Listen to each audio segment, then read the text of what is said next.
तो इस वक्त मैं मौजूद हूँ दिल्ली विधानसभा क्षेत्र में।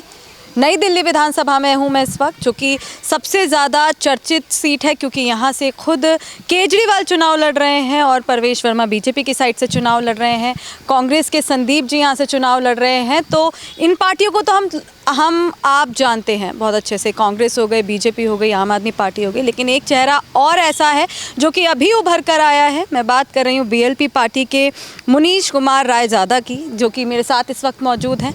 उनसे मैं थोड़ी चर्चा करूँगी, जानूँगी। वो मैदान में उतरे हैं, नई दिल्ली विधानसभा सीट से उन्होंने टिकट लिया है और यहाँ से वो चुनाव लड़ने वाले हैं खुद की पार्टी से, किसी की पार्टी से नहीं, खुद की पार्टी से वो चुनाव लड़ने वाले हैं।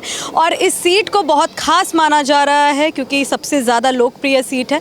तो सर भी यहाँ से चुनाव लड़ रहे हैं, लेकिन अगर सर के बारे में बात करें तो सर का जो इतिहास रहा है वो बहुत ज़्यादा चर्चाओं में रहा है और बहुत खास रहा है। क्योंकि अगर मैं बताऊं, आपको जानकारी दूं, तो सर आम आदमी पार्टी के मेडिकल एडवाइज़र रह चुके हैं, मुख्य चेहरा रह चुके हैं। लेकिन कारण क्या रहा कि उन्होंने खुद आम आदमी पार्टी को छोड़ा, जिसको उन्होंने पूरा योगदान दिया बनाने में, लेकिन अभी छोड़कर वो खुद की पार्टी चला रहे हैं और चुनाव में भी खड़े हुए हैं। तो बहुत सारे सवालों के साथ सर के साथ मैं आज बात करूंगी और जानूंगी कि आखिर क्या कारण रहा कि आम आदमी पार्टी को छोड़ा और आज उन्हीं के खिलाफ लगातार प्रदर्शन भी कर रहे हैं और पार्टी भी उन्होंने बना ली चुनाव लड़ने के लिए और अगेंस्ट भी केजरीवाल जी के ही वो खड़े हुए हैं। तो इन सब सवालों के साथ आइए बात करते हैं। सर, सबसे पहले आपका बहुत बहुत स्वागत। थैंक यू शिवानी जी।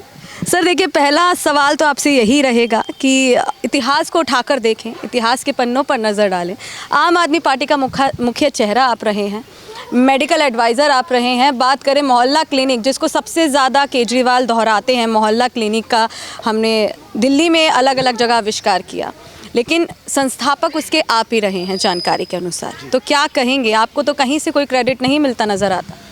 पिछले 10 सालों में दिल्ली की व्यथा को आप इन कैलाश खेर के आवाज़ में, आप इसके या उनके शब्दों में परो सकते हैं। झूठ बोल के छली गई तू, झूठ बोल के छली गई तू, दली गई तू, मली गई तू। झूठ का जिसने पीटा ढोल, खोल दे उसकी पोल। बोल रे दिल्ली बोल। ये शर्मा जी हैं पीछे खड़े हैं, 85 ईयर्स ओल्ड, पंजाब से अन्ना आंदोलन के वॉलंटियर है ये। अन्ना आंदोलन में जब अन्ना हजारे फास्ट पे बैठे थे तो ये भी उनके साथ थे। ये पीछे आप जो लोग देख रहे हैं, कुछ लोग इनमें से अन्ना आंदोलन के सिपाही हैं। अच्छा। हम लोगों ने ठाना हुआ है कि हम देश की राजनीति को अब बदल के रहेंगे, क्योंकि 14 साल अन्ना आंदोलन के वनवास के 14 साल पूरे होने वाले हैं। अन्ना आंदोलन के पीछे जो संकल्प था कि देश में भ्रष्टाचार से निजात पाके हम एक नई व्यवस्था लेके आएंगे, वो तो पिछड़ गया कहीं, कि कुछ भ्रष्ट लोगों ने, स्वार्थी तत्वों ने इसको हाईजैक किया। अच्छा। ये रावत साहब खड़े हैं पीछे, मिडल ईस्ट से आए थे, तब कुवैत से छोड़ छाड़ के। अच्छा। दुनिया भर के लोग आए थे। तो मैं जो नई दिल्ली विधानसभा से चुनाव लड़ रहा हूँ, it's a collective aspiration of all those people who came to change India, but it did not. जो बलि चढ़ गया स्वार्थ के, उस आंदोलन को हम रिस्पेक्ट करने आए हैं, उसको वापस जगाने आए हैं। दूसरा, आपने एक शब्द का प्रयोग किया कि बड़ी चर्चित सीट है। कितना दुर्भाग्य की बात है कि नई दिल्ली जैसी कोविटेड चर्चित सीट का एमएलए कहाँ पे है पिछले 10 सालों से? वो तो गायब था। जो यहाँ के भ्रष्ट केजरीवाल हैं वो तो गायब थे। कोई उन्होंने, आप जनता से पूछिए, इस दिल्ली विधानसभा को उन्होंने, नई दिल्ली विधानसभा जहाँ आप खड़ी हैं, इसको उन्होंने विजिट तक नहीं किया। कुछ गुर्गे छोड़े हुए गोपाल मोहन जैसे, वो आके थोड़ा बहुत काम करवा देते हैं। अब परवेश वर्मा को देखिए, वो तो हरियाणा बॉर्डर पे बैठे सटे हुए किसी गांव में बैठते हैं, अब यहाँ आ गए नई दिल्ली को पोटेंशियल सीएम बनने। अरे पोटेंशियल सीएम क्या, दिल्ली की जनता को एक विधायक चाहिए जो जनता के काम करवा सके। तो जनता अब समझ चुकी है कि यहाँ के नई दिल्ली के एक वोटर को, एक सिटीजन को, एक रेजिडेंट को मुंडका जाना पड़ेगा बाद में। अच्छा। काम होगा नहीं, 2 घंटे आप मुंडका जाने में लग जाएंगे आपको। थर्ड जो है संदीप दीक्षित जी, शीला दीक्षित के नाम पे सिंपैथी बटोरने आए हैं। पिछले 15 सालों में कहाँ थे वो? बीके दत्त कॉलोनी में कभी आए हैं क्या? जोर बाग में कभी आके काम किया? हमने तो कोई काम उनका देखा नहीं। तो हम ये कहना चाहते हैं कि जो हम यहाँ पे वास्तव में जो एक पीपल ओरिएंटेड पॉलिटिक्स होनी चाहिए, लोक केंद्रित, वो तो है ही नहीं अपने देश में। फेक डेमोक्रेसी के नाम पे आ जाते हैं। अब चुनावों से पहले 1100 बांटने की क्या आवश्यकता है, ये बताइए। This is blatant unethical behaviour कि आप 1100 रुपये महिलाओं को बांट रहे हैं। अच्छा, दूसरी तरफ केजरीवाल जी 2100 रुपये मैं दे दूंगा महिलाओं को, तो पंजाब में क्यों नहीं दिया आपने 2.5 साल से? और 2100 रुपये पर मंथ आप महिलाओं को देने लग गए तो दिल्ली का बजट कहाँ से आएगा उसमें? जी सर, देखिए अभी सारी चीज़ें जो मैंने इंट्रो में अपने कही, आपने उन चीज़ों का उदाहरण दिया। बाकी सवालों का अभी सिलसिला शुरू करें तो पहला सवाल मेरा यही रहेगा, भारतीय लिबरल पार्टी आपने अपनी पार्टी को नाम दिया, क्या कारण रहेगा ये नाम देने का? साथ ही मतलब केजरीवाल के अगेंस्ट आप चुनाव लड़ते हुए नज़र आ रहे हैं, तो पार्टी क्यों छोड़ी? और आपके अगर हम पुराने इंटरव्यूज़ देखें तो आपने कहा कि केजरीवाल अपने सिद्धांतों से हटे, तो क्या वो सिद्धांत थे जो उन्होंने पहले कहे थे लेकिन वो हट गए उस चीज़ों से, और आपने क्यों छोड़ा? मुख्य कारण क्या है, उनको थोड़ा विस्तार से एक बात बताएं। बहुत अच्छा क्वेश्चन है आपका। पहला तो है कि भारतीय लिबरल पार्टी BLP नाम कैसे पड़ा? देखिए, लिबरल अपना कॉन्स्टिट्यूशन क्या कहता है, भारत का संविधान क्या कहता है कि लिबरल वैल्यूज़ होनी चाहिए, liberty, freedom of speech, equality, ये सब होना चाहिए। And this is the aspiration of A common man. आप एक कॉमन व्यक्ति से चाहेंगे तो वो क्या कहेगा? वो ये कहेगा ना कि मैं शाम को अपनी टेबल पे फूड ला सकूं अपनी फैमिली के लिए, मैं अपना समय अपने दोस्तों परिवार के साथ बिता सकूं, और जो मेरा ज़िंदगी में पैशन है, हॉबीज़ है, उसको परसू कर सकूं। So that is called liberty. Now coming to this question, क्या आपने पॉलिसी पे काम किया, लॉन्ग टर्म ऐसा कुछ ऐसा परसू किया, लेजिस्लेटिव प्रोसेस के माध्यम से, विधानसभा के माध्यम से ऐसे कानून बनाने की कोशिश की कि जिसकी वजह से यहाँ पे लंबे समय में दिल्ली का विकास हो? नहीं हुआ ना वो। आप ये देखिए, जॉब्स का देख लीजिए, कुछ रेवड़ियाँ बांट दी, बिजली पानी हल्का सा फ्री कर दिया, तो हमारा यूथ खाली बैठा है।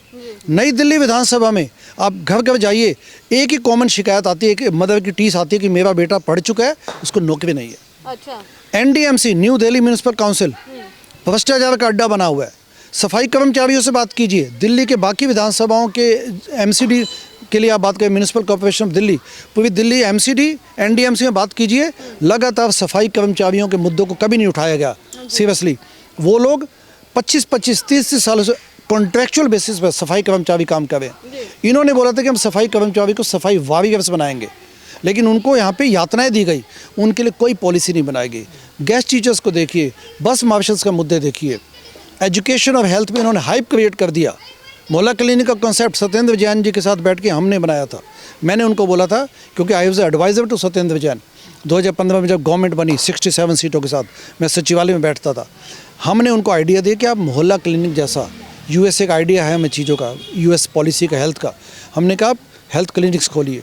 लेकिन सर, कभी भी आपकी चर्चा की ही नहीं है आम आदमी पार्टी ने इतने बड़े प्लान को लेकर, जब दिल्ली में चल रहा है, लेकिन अभी स्थिति देखें तो हर जगह बंद भी नजर आते हैं। देखिए, पता है क्या होता है कि सच्चे आदमी को ना फेस करना मुश्किल है। जब हम लोग ये भटकने लगे, हमने कोई आनन फानन में पार्टी नहीं छोड़ी, हमने इनको पूरा समझाया पहले कि अरविंद ये मत कीजिए। फिर हम गीत आपने बोला भी उनको, खूब बोला। अन्ना जी से मिले हम कई बार, अन्ना जी से मैं हर साल लिटरली जाता हूँ पिलग्रिमेज की तरह। अभी फरवरी में मिल के आया हूँ। हमने इनको समझाया कि मत करो, ये सिद्धांतों से मत बढ़ो, भटको, इंस्टीट्यूशनल मैकेनिज्म से मत खिलवाड़ कीजिए। अगर आपको लॉन्ग टर्म एक ऐसी पार्टी बनानी है जो वास्तव में देश परिवर्तन करे, तो इन्होंने माना नहीं। उसके अलावा जब इन्होंने सिद्धांतों से खिलवाड़ किया, तो हमने इनको ये भी समझाया कि आप डिलीवर कीजिए, भ्रष्टाचार को रोकिए। भ्रष्टाचार को रोकने के लिए उन्होंने कोई बातें नहीं की। इन्होंने वही, जो हेल्थ डिपार्टमेंट की बात बताऊँ, जो OSD भ्रष्ट थे, जिनकी शिकायतें हमें आती थी मेडिकल ऑफिसर्स की या DGHS में, उनको इन्होंने OSD बना दिया, क्योंकि सिस्टम बना हुआ है ना कट कमीशन का। तो इन्होंने कहा इसको ले लो, ये अपना सारा कट कमीशन हमें भी भेजेगा। तो इन्होंने सिद्धांतों से खिलवाड़ किया, जानबूझ के किया, इनको पता था। लेकिन ये ढूंढने लगे मैकेनिज्म, तरीके कि पैसा कैसे खाया जाए, और टिकटें बेचनी शुरू कर दी। मतलब कुल मिला के एक बहुत बड़ा खिलवाड़ किया। आपने कहा कि मुझे चर्चा में क्यों नहीं आता, तो सच्चे आदमी को फेस करना मुश्किल होता है, क्योंकि हम सच्चे लोगों में आते हैं। मैं अकेला नहीं हूँ, ऐसे हमारे जैसे दुनिया भर के वॉलंटियर्स, हमें वो फेस नहीं कर सकते थे, क्योंकि सच्चे आदमी की आँखों में आँख में डाल के आँख देखना मुश्किल होता है। हम लोग कुछ लेने नहीं आए थे। हमारे पेट भरे हुए थे। ये कुवैत से आए थे, ये पंजाब से आए थे, इनके पेट भरे हुए थे। अच्छा, तो आप लोग भी पार्टी के साथ रहे? तो ऐसे लोगों को फेस करना मुश्किल होता है। इसलिए आपका जो क्वेश्चन का जवाब है कि चर्चित क्यों नहीं हम। अच्छा। इनको जिसको बोलते हैं ना कि व्हीलर डीलर्स, दलाल, संजय सिंह जैसे लोग। अच्छा, चलिए सर, अगले सवाल की तरफ रुख करते हैं। ये बहुत महत्वपूर्ण सवाल है सर। शराब घोटाला केजरीवाल जी चर्चाओं में बने हुए, जेल में रहकर आए, उनके कई मुख्य चेहरे जेल में रहकर आए, आधे अभी हैं भी वापस। तो इसी के साथ जेल घोटाले को लेकर बात करेंगे, शराब घोटाले की बात मैं कर रही हूँ। तो देखिए, जेल में चली गई पूरी पार्टी, लगभग अभी आई है चुनाव के दौरान, लेकिन कारण इन्होंने कहा कि हमने कोई शराब घोटाला नहीं किया है, बीजेपी फंसा रही है। तो ये अहम सवाल है सर, महत्वपूर्ण सवाल है, दिल्ली की जनता जानना चाहती है, क्योंकि सारे नेता आम आदमी पार्टी के यही कहते हैं कि हमने कोई शराब घोटाला नहीं किया है, हमें फंसाया जा रहा है, आरोप लगाए जा रहे हैं। इस पर आप क्या कहेंगे, क्या उनको सच में फंसाया गया है? जब आग लगती है, चाहे हल्की आग हो, तभी धुआं उठेगा ना। क्रिकेट में बैटिंग का इशू आराम से जनता समझ पाएगी।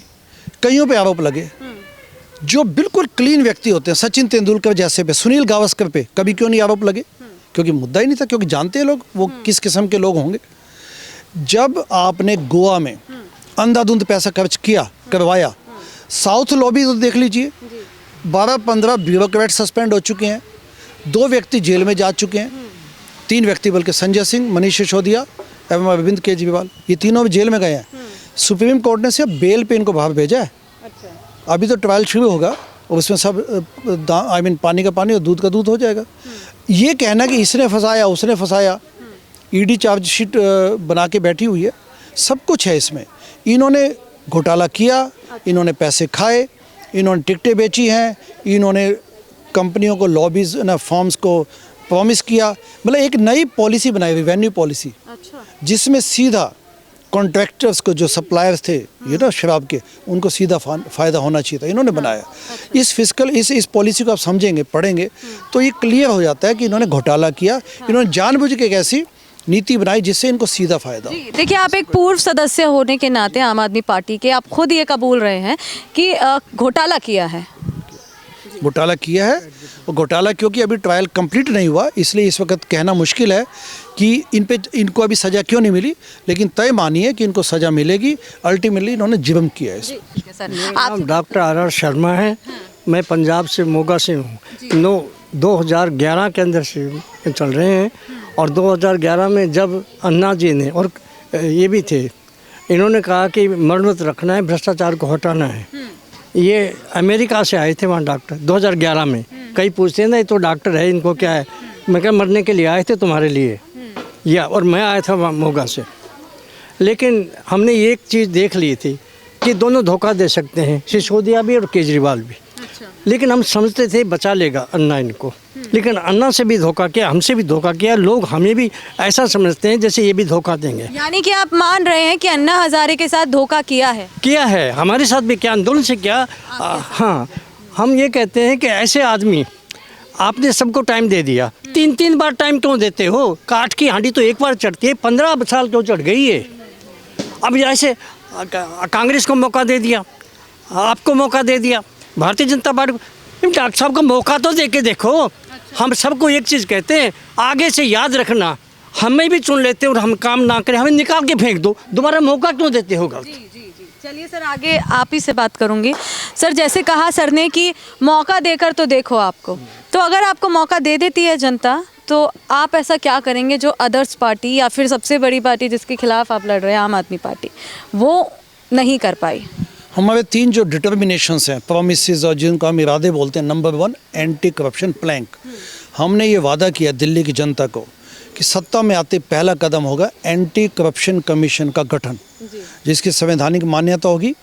एसीसी के माध्यम से, एंटी करप्शन कमीशन के माध्यम से दिल्ली में जो भी कामकाज नहीं हुए, जो भ्रष्टाचार की शिकायतें हैं, देखिए दिल्ली में कट कमीशंस का जाल बिछा हुआ है। जो भी आप यहाँ पे देखते हैं ना, सिविक एम्यूनिटीज़ कोलैप्स हुई पड़ी है, सड़कें टूटी हुई हैं, पानी सप्लाई नहीं होती, बिजली, इसके वायु की समस्या, यमुना की समस्या, इसके पीछे भ्रष्टाचार है।